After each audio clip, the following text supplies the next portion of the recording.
Pastor, o senhor poderia discorrer um pouco sobre os diferentes níveis dentro do cessacionismo? O Cessacionismo. que é? É a ideia de que os dons cessaram. Então, eu posso acrescentar minha dúvida nisso também? Pode. Eu sou evangélico, eu oro em línguas e tudo mais, e tem gente que tem a linha de que isso não existe. Aquela coisa dos dons do Espírito Santo serem espalhados pela terra. Qual que é a tua visão sobre isso e completar a pergunta? Bom, então veja bem. A Bíblia fala de dons espirituais. Dom da profecia. E você tem São quantos? 4 listas de dons. Tá. Você tem, aliás, 5 listas de dons. Você tem Romanos 12, você tem 1 Coríntios 12, você tem 1 Coríntios 14. São trechos que falam sobre isso. Que tratam do assunto de dons espirituais. Efésios 4 e 1 de Pedro 4. Então são 5 textos da Bíblia que lidam com isso. Então, alguns entendem que esses dons chamados dons de sinais, dom de profecia, dom de cura, dom de línguas, cessaram.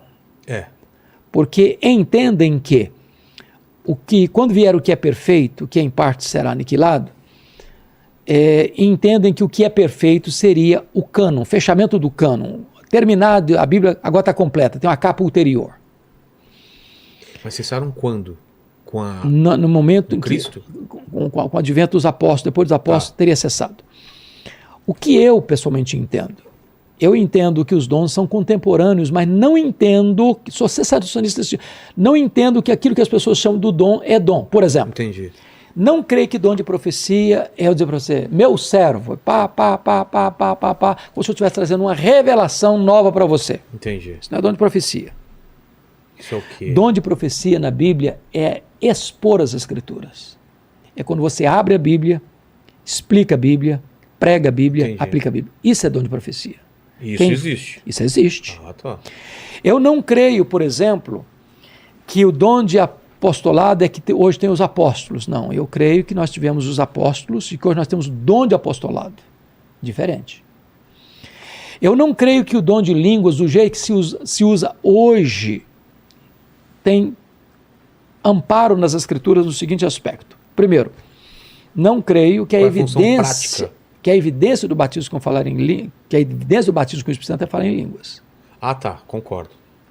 Segundo, não necessariamente uma pessoa que é batizada no Espírito Santo tem que falar em línguas. Depois, eu não creio que a prática está sendo usada de acordo com o que ensina Paulo. Porque o que Paulo ensina? O que Paulo ensina? Paulo não proíbe falar em línguas. Mas ele diz o seguinte, tem que ser no máximo 2 ou 3, um depois do outro, e que haja intérprete. Ele diz, eu prefiro falar na igreja 5 palavras que todo mundo entenda que falar 10 mil que ninguém entenda. Então, o que você tem visto às vezes nas igrejas? O cara está fazendo uma oração diante da congregação, no meio da oração dele ele entremeia algumas palavras lá, não são conhecidas. Tá. Quebrou o princípio, que ele não pode falar sem que haja intérprete. Esse é o primeiro aspecto. Aí você está numa congregação... Porque senão não tem uma função prática. Não tem prático, não tem inteligência. Tem alguém falando uma coisa que ninguém entende e não tem alguém para interpretar. Exato. Está uma congregação reunida. Porque a língua, na teoria, é para edificação própria, não para os outros. Eu vou entrar nesse ponto aí. Entrar nesse ponto aí. Tá a congregação toda e todo mundo começa a falar. Está errado, porque tem que ser com ordem. Tem que ser no máximo 2 ou 3, um depois do outro, e que haja intérprete. Então, se a prática está errada, não deva funcionar. Agora, mais ainda, é muito comum você escutar a seguinte interpretação. A pessoa está falando em língua, e a outra diz, meu servo, e começa a dar uma mensagem de Deus para a pessoa interpretando as línguas. Está errado de novo. Por que está errado de novo? O que Paulo diz? Quem profetiza, fala a homens. Quem fala em línguas, fala a Deus. Então, línguas é sempre oração e nunca pregação. Se houver a interpretação, tem que interpretar a oração e não a pregação, porque aí é profecia. Entendi. E língua não é profecia. Língua é com Deus. É oração. Então, é oração.